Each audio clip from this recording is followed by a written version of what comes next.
So she looks like she has it all together. She's successful, driven, and constantly achieving. But behind the scenes, many high achieving women are silently battling burnout, perfectionism, and the pressure to keep doing more. Today's conversation is one every ambitious woman needs to hear. So, welcome back to the show, everyone. We're about to bring you a conversation that's going to educate you, inspire you, and empower you. Today, we're joined by two incredible women who are passionate about helping people thrive, both personally and professionally. So, returning to the show is Dr. Susan Landers. She's a neonatologist, author, and advocate for women's health and well being.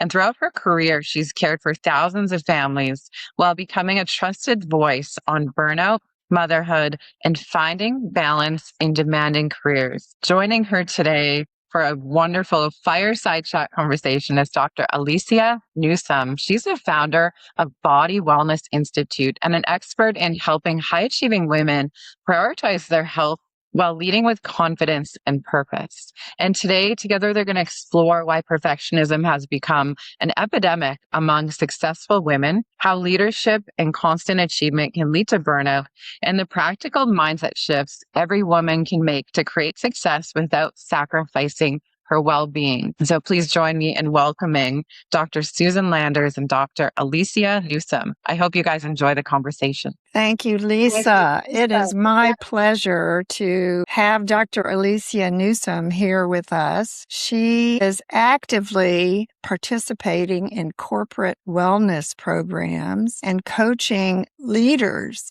in corporate America. And what I'm hearing from average working moms who interact with me on my newsletter, Moms Matter, and average moms who are my daughter's age, in her late 30s, who are working full-time and raising kids. What I'm hearing is that they're all fried. They're all burned out. They're all trying to do everything and be perfect in every aspect of their lives. And they don't know how to get unstuck from this really sticky situation of doing everything so very well. So, Alicia, please kick us off with the symptoms that women should look for to recognize that they have pushed the envelope too far. Yeah.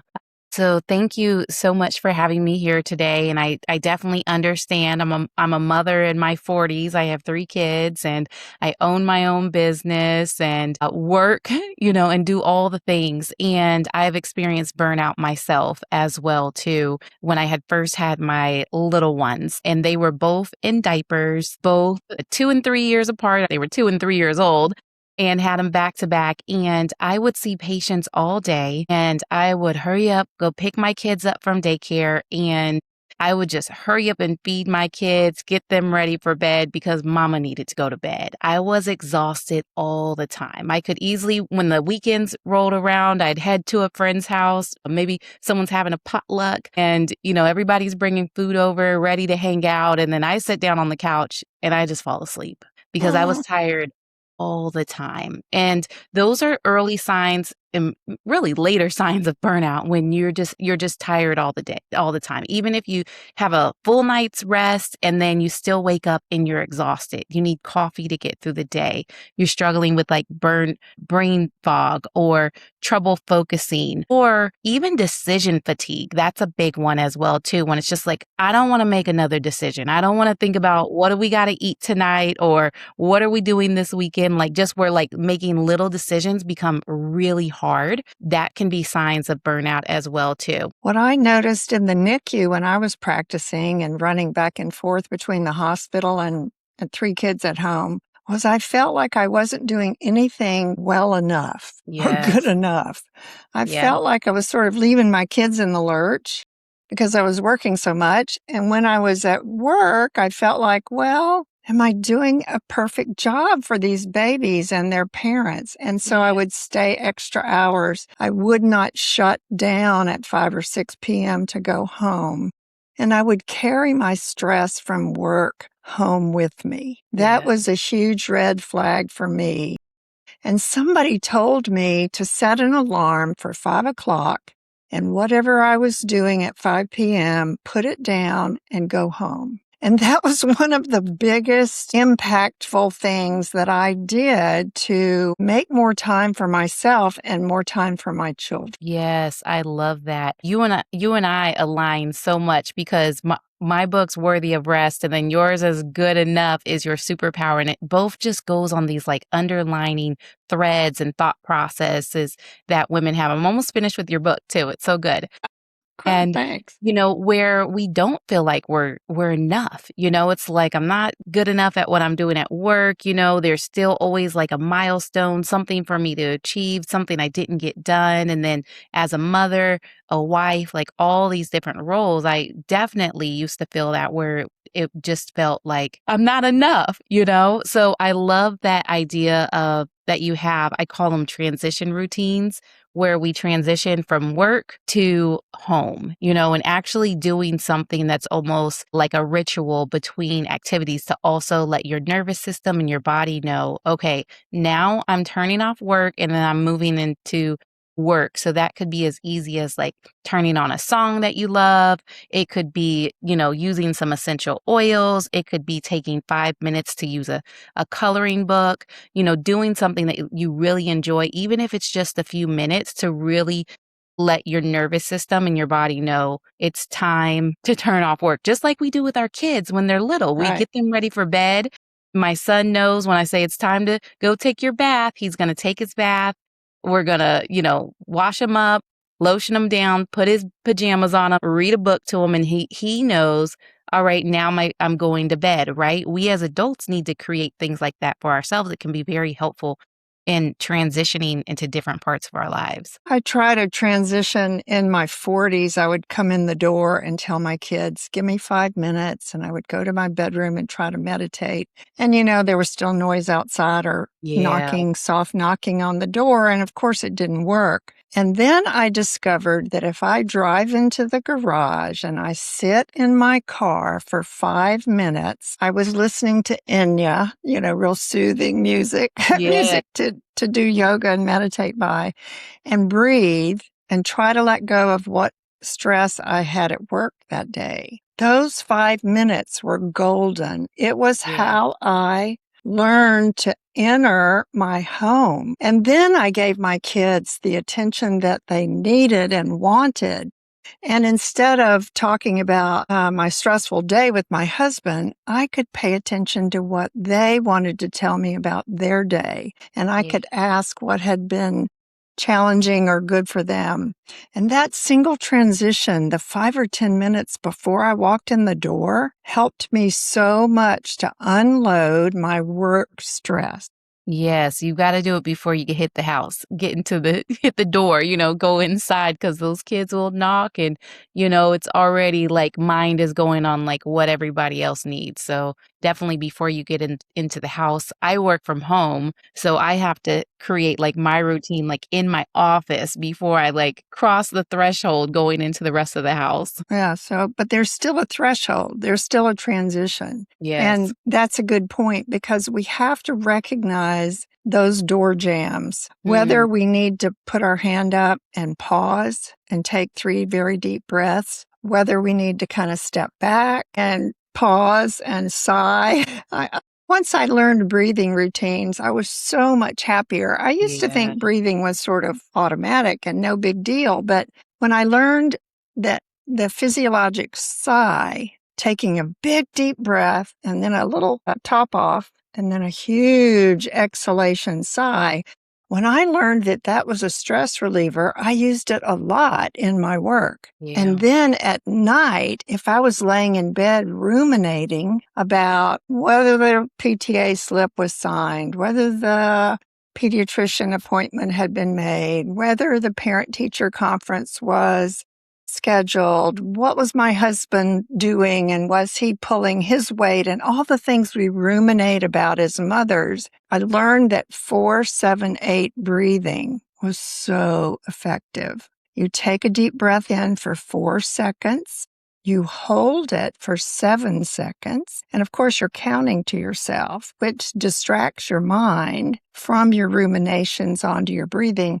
And then the 8 is you exhale for 8 seconds. And I had to do that 3 or 4 times in a row, 4, 7, 8 breathing. It is a fabulous stress reliever.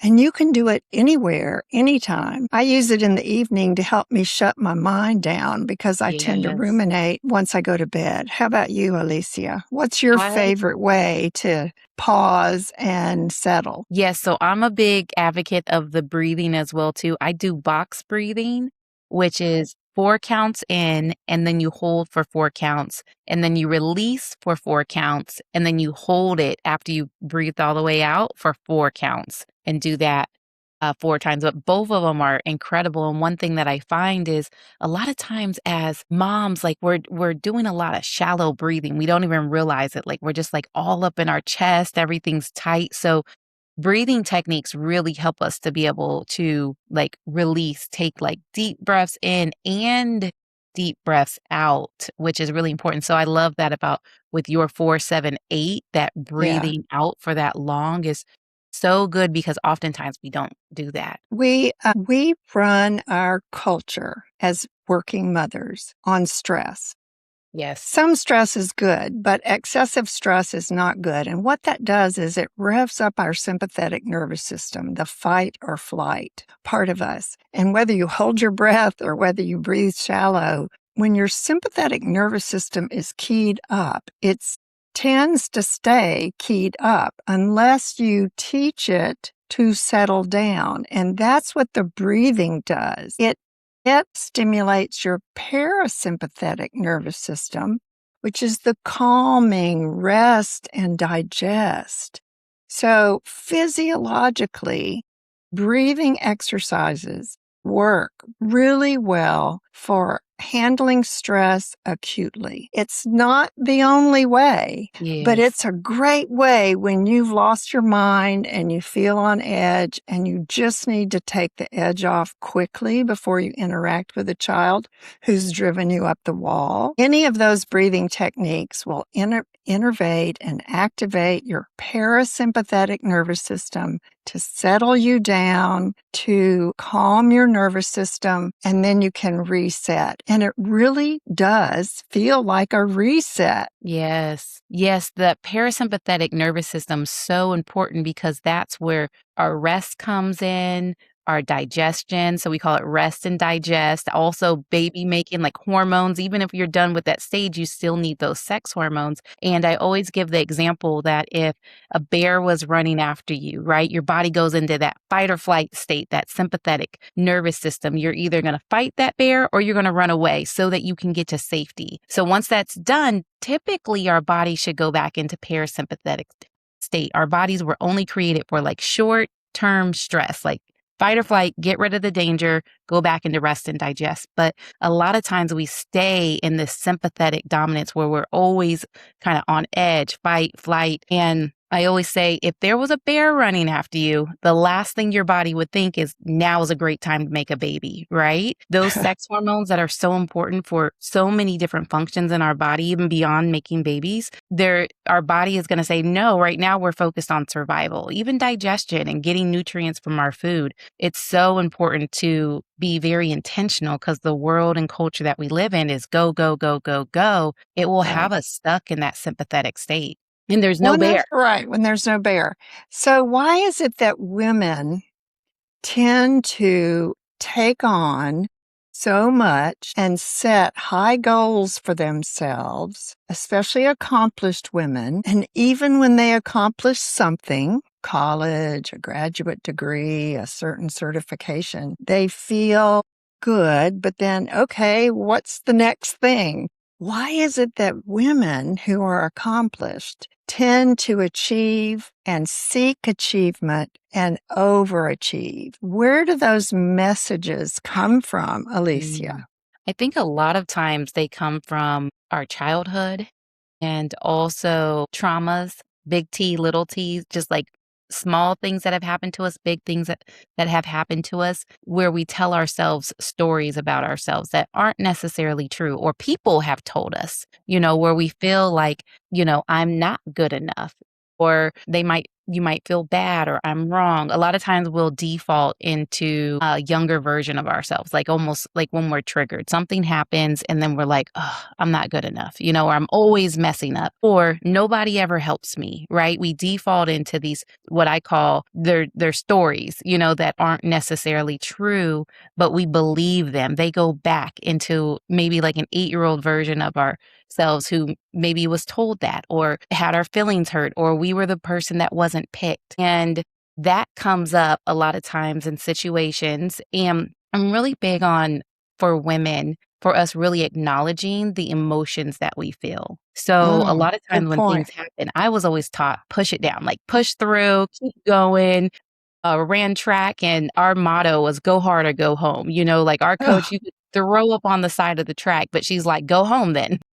So I was trained very much to like keep yes. going, push through, don't acknowledge what I'm feeling. And I've really had to train myself to pause and allow myself to acknowledge what comes up. So when something does happen, the first thing that I do is acknowledge what's coming up, and sometimes emotions are one word, or feelings are one word. I'm sad. I'm angry. I'm frustrated. It's not all the thoughts that we have about it, but it's just that one thing. And sometimes we need to stop and acknowledge what's going on. Okay, I'm sad right now. And then I'll ask myself, okay, well, what are you making it mean? And I'm making it mean Right. like I'm not enough. Nobody ever chooses me. People always leave me. I have to do everything all myself. And what I do is I recognize that that's not true, right? There's tons of people in the world that are willing to help us, right? We don't have to do it all ourselves. And what I do is I really acknowledge what I'm feeling. I acknowledge the thought that's going along with it. And then what I do is I resource myself. And when I say I resource myself, is that I'm a woman in my 40s. I'm very knowledgeable. If my daughter, who's 14 years old, came over to me and said these things to me, I would mother her. I would let her know the truth about herself, that she's more than enough, that all things in life are working out for her good. I would tell her what is true. So I have to do that with myself and acknowledge what's true and tell myself that before I make any decisions, before I say, well, now it's time for me to go get another degree or another certificate or go for the promotion or whatever it is. I make sure that I'm making decisions from the resourced adult version of myself versus the 8-year-old. I don't want the 8-year-old driving the car of my life. I have to tell her, okay, we're going to put you in the back seat, give you some crayons, acknowledge how she feels, but making sure that I'm making decisions from a part of me that's not triggered. About feelings, one of the best things a psychiatrist would have told me was feelings are not facts. They are Yes. just feelings. And when you take those feelings and do what Alicia just described to make sense of them, that's very helpful. And there's another step to that. Women love to talk to other women. We get Yes. very much comfort from that, whether it's about a mother, whether it's a neighbor, whether it's a work colleague. Studies have shown, and I can attest that when you have a work colleague, you feel so much better. If I had lunch with another physician and a nurse practitioner, both who were women, and we chatted about what was going on with our teens, with our younger kids, I felt lighter at the end of Yes. that lunch. And if something happened bad in the NICU and I was sad about it, I would go to my favorite work colleague and say, this is so sad, I can't stand this. And we would commiserate and I would feel lighter. It doesn't make it go away, but it makes sense. And you don't feel so alone. You feel supported. It's another women talking to other women provide understanding and support in a way that I think achieving women under issues. Yes.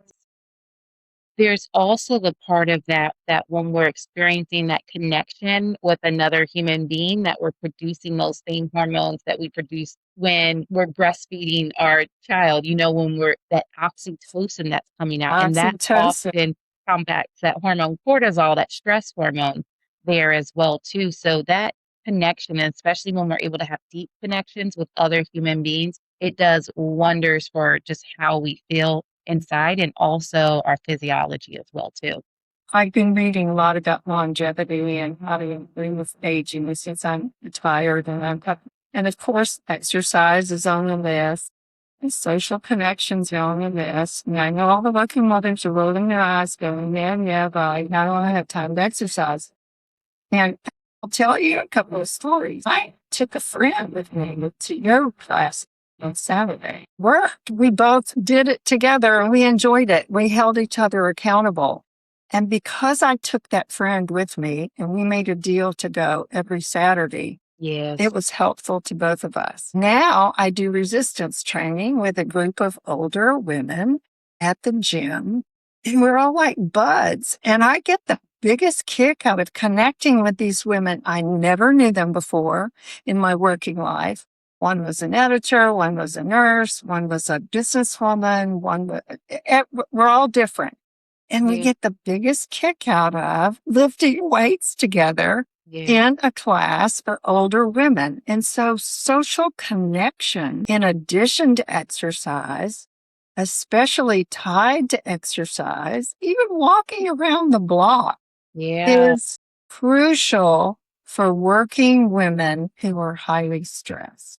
Yes, I have a couple girlfriends that I alternate throughout the week, and we go walking. There's just down the street, and we'll go walk. One time we looked up and we had walked 7 miles because, Well, we're just like completely enjoying each other's company and talking and everything. It was like, okay, well, we should probably go home to our kids at this point, but it's like so good to attach, like you said, attach that social connection. Blue zones, they're areas in the world where people live over 100 years, the communities there. And connection is one of the core pillars that they found of the people that live in those areas. They have deep connections and community with other people, along with movement and the way that they eat, and also a sense of purpose as well, too, was something that they have found in those communities as well. In my 40s and in a job that I didn't like, I would bring home a lot of stress, even transitioning at the door before I came in. And my son he was 12 or 13 at the time, and he had joined a track team at the school the kids were at. And so he and I would go running together in the neighborhood. And so it's not always just with a girlfriend that you do something. If your child wants to do something, especially outdoors in nature, it's a great way to diffuse stress and to listen to your kid, because they always talk as they loosen up and they're the one with mom, and it's only them and only you. They are ready to let you know what's going on in their minds. And I found that such an amazing experience. I cannot tell you, it didn't last more than about 6 months. But while it lasted, I had a great time reconnecting with my preteen son. Yes, kids, it's such an interesting journey being a mother, and one thing, especially since my daughters are teenagers now, it's like I do a lot of listening, because I don't want them to stop talking to me, as far as like sharing with me what's going on in their lives. So I do a lot of listening there. And you're right, just having those extra activities where maybe they are loosening up a little bit too. That's a good idea, where they're relaxing and then can talk more. Yeah, we haven't talked very much about relationships. And I'm still a believer in married life is a good thing, and being married is a hard thing. But what I mean by that is that connection with your spouse or partner, if you have one, is so crucial for so many different reasons. If you're stressed about something that they don't understand, you can explain it to them. As long as they listen, as long as they're quiet and listen. Men tend to want to fix problems rather than sit down and listen. But sharing what you're going through with your spouse or partner, I think, is crucial. because that allows them to see it from a different perspective. You will be surprised at how much empathy you will receive when you say, I've been thinking about this and this and this and this. All of the invisible emotional labor that we all carry. The teachers, the doctors, the school, the neighborhood, the team, the sport, the uniform, the costume, all that stuff that we worry about as working moms, most men in general don't think about. And when you spell it out for them, I'm worried about this, this, this, and this, not just your worries from work, but your worries in the household, they get a perspective and begin to understand how you're thinking. It's a very female thing. And I haven't seen any studies yet to say that stay-at-home fathers develop this invisible emotional labor like women do. Alicia, you may know of some information, but women are just burdened by all of the things that have to go on to make a household run smoothly. And we don't all have money enough to outsource. We can't hire a housekeeper or a maid. We may not be rich enough to have a nanny, but we've got a spouse or a partner that we can share with and help with some of the load. Yes. That invisible load, especially that invisible emotional load, is huge. A lot of times there's, very clear, like, did this, did that, or even with that emotional load and invisible load, you don't really get credit per se for it until it's done, Right. but all that went into like coordinating the kids and them starting here. My kids are starting back to school. We start back super soon, early. And all that goes into coordinating that and all the different things they need for like clothes and different teachers and permission slips. And then on top of that, we have, to feed our kids and clean the house and like all these different things that we coordinate in our mind all the time really is something. That's why I was saying before that decision fatigue, that's a sign of burnout when we're just like, I don't want to make any more decisions, like whatever, do whatever you want, eat whatever you want tonight type of thing. And I do think it's important to have that communication with your spouse about what's going on, what your thoughts are, even the things that you have to make decisions about, because oftentimes they may not know. And when we share with them, it gives them this level of understanding. Then they're like, oh, well, I can handle that, Right. And I know that you mentioned a lot of times husbands will want to fix things, like that's their thing. And what my husband and I do is when I'm sharing, it's often good for him to know, like, am I wanting him to fix something right now? Am I wanting him to just listen, or am I wanting just like overall feedback on things? And they're not mind readers. Some husbands, they've been trained enough to know to ask those. Not a lot of them, but also it's just letting them know, like, I just want feedback on this, or I really just want you to listen. Or like in this case, I need your help fixing this. That really helps guide them on how they can better support us. That's excellent advice. The other tip I have for those of you who have a partner or a husband who are and you're connected in a solid way. I used to tell my husband that I felt like I was not a good enough mother. And that's where the title of my book came from. Good enough is your superpower. Yes. I would tell him how I was not feeling good enough. I was fine as a physician. I was getting accomplishments and notoriety and doing everything professionally I wanted. But I would always say, I don't feel I'm a good enough mother. And he would say to me, you are a good enough mother, and these are the reasons why. And I cannot tell you how much it meant to me to hear him reiterate to me what I was doing well. Yeah. Because we're really harsh judges of ourselves. Yeah. Accomplished women have very critical, negative thinking, inner Yes. voice. That inner voice is so destructive. We said, didn't do that well enough. I wasn't prepared. I didn't care. I didn't handle that right. We're always just harping on ourselves. And to hear your partner say, you're really doing a good job as a mom. Your kids know you love you. That your kids know you love them. I know you love them. And when they tell you that, it really lessens the burden of feeling not good enough. I absolutely agree. That's a good one. And it's on my husband, so I'm let him do. It's just such a wild ride, working full time, raising a family, having a marriage that's stable, that is supportive of one another. Yes. If you ever, for the moms listening out there, if you ever feel like you're not good enough, if you ever feel like you've lost meaning in in being a mother, please, please share that with someone.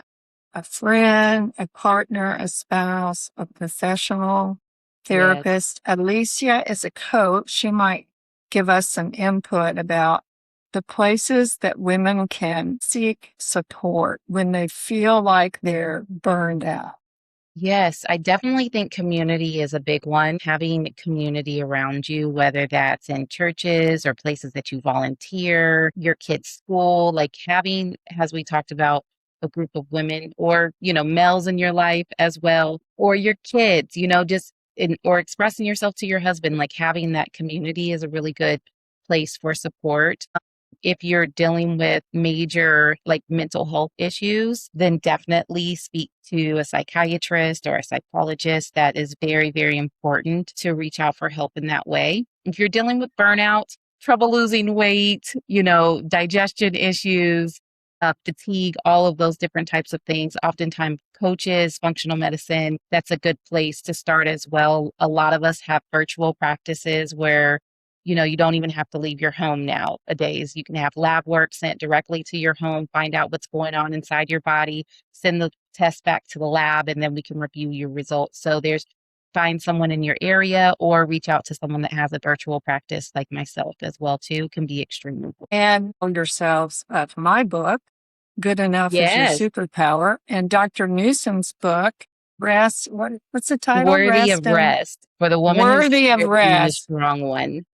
What a perfect title, Worthy of Rest. Working women are worthy of rest. And when you're laying on the couch and you're not doing anything and the kids are either on their iPads or watching TV or off at friends for a play date and you want to do nothing and just lay there, I want you to think, this is really good for me. Yeah. Laying here right now, not doing no cleaning, no sorting, no fixing, no buying, no nothing. This is good for me. Yeah. And I want you to remember that rest and recovery are crucial for our modern lives. Yes.